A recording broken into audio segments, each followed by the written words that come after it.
everybody, I'm back. I have tea and it is time for another weekly wrap-up. This one is for August 2nd, 2015. If you didn't watch my last video, my last weekly wrap-up, you might not know, I took a break from filming videos and doing a lot of booktube related stuff, and it was a nice break, but I'm really happy to be back and making videos, even after only like 7 days, because it felt so weird not filming videos and not posting videos. It was really weird. So I'm back, and I'm going to tell you about the count them, 2 books that I read this past week. The first book that I finished this week was Phoenix by Stephen Brust. It's the 5th book in his Vlad Taltos series, which is a fantasy series started back in the 80s. I talked about the 4th book in the series last week. I wasn't really enthusiastic about it because it had a pretty weak plot and that the writing wasn't all that great. It was also a prequel story, so the publication order of this series, which I'm actually reading it in publication order, is different from the internal chronological order. So Phoenix is actually the 5th book, but the second half of the story started in the 3rd book called Tekla. And the story arc in these 2 books is different from the other Vlad Taltos books. Mainly, the other books are about Vlad, our assassin character, sticking sharp, pointy objects in Dragarans, assassinating people. And Tekla and Phoenix are actually about Vlad's marriage to his wife, Kadi, falling apart as his wife becomes involved in a revolutionary movement of humans in the Dragaran Empire. And in this book, as in Tekla, Vlad spends a lot of time wandering around, not sure what's going on, trying to figure out what his wife is doing, and particularly in Phoenix, trying to get his wife out of prison as she is arrested multiple times, but doesn't really want his help in getting out of prison. So he's making some questionable choices with that. His help is not really welcome, but he keeps trying, probably because he loves his wife.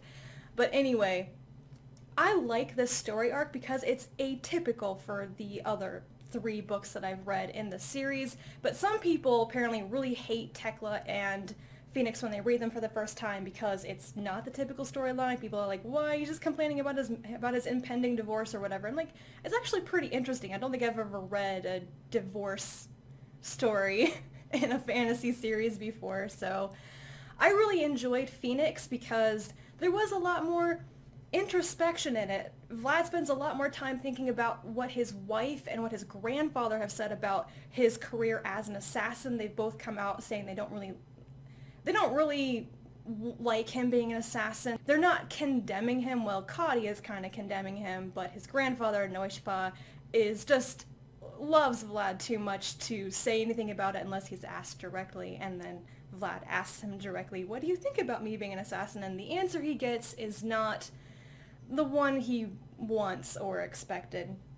So the book ends with Vlad making a pretty major decision of changing his life, which means that the books that come after this chronologically might be different, and I'm really looking forward to that. So I actually have the next 2 books in this other bind-up. They're called Athyra and Orca.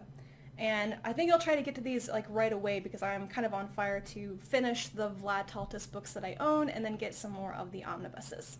The other book that I finished this week was Victory Conditions by Elizabeth Moon. It is the 5th and final book in the Vada's War series, which I've been reading throughout the month of July, and I really enjoyed this book. It was a really good ending to the series, and I particularly like that in the middle of the series, Moon just says, okay, my character's had enough. She has to go and recuperate now. She can't keep going at this pace. She's pushed her body and her mind and her mental health to the breaking point.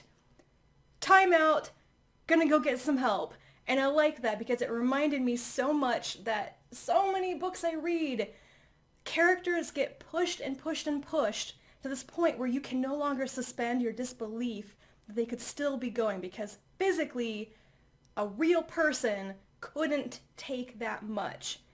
And Moon just gives Kai a timeout, and Kai doesn't really want to take that timeout, but she has to, and you can see it takes days for her to get straightened out mentally and physically and like hormonally. And I was like, yeah, that's how it would probably work more in the real world. So I appreciated that little bit of realism in the middle of the book.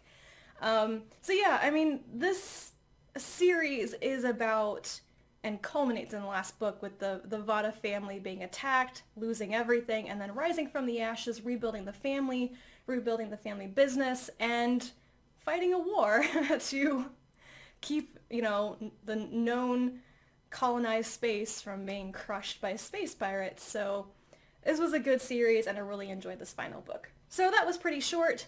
What I'm currently reading right now, I'm still reading Ship of Magic by Robin Hobb.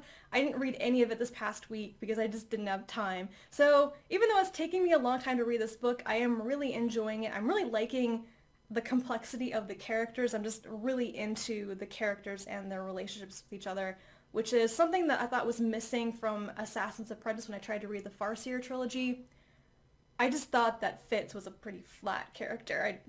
He was kind of boring, but none of the characters in Ship of Magic are boring. A lot of them are kind of infuriating. I think all of them are a little bit infuriating.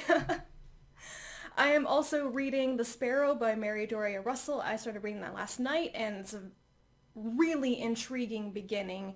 It's about a Jesuit mission to an alien species. It goes horribly, horribly wrong. One man survives, and when he comes back to Earth, they find out what happened, and sounds like it's gonna be pretty intense. I have also finally picked up on my reread of The Left Hand of Darkness by Ursula K. Le Guin, which is a book that I definitely hope to finish this coming week. As usual, if you have any thoughts on the books that I read this week or the things that I'm currently reading, please let me know in the comments down below. I'm really happy to be back making videos and talking at you guys again, and I will do that once more in my next video, and until then, bye.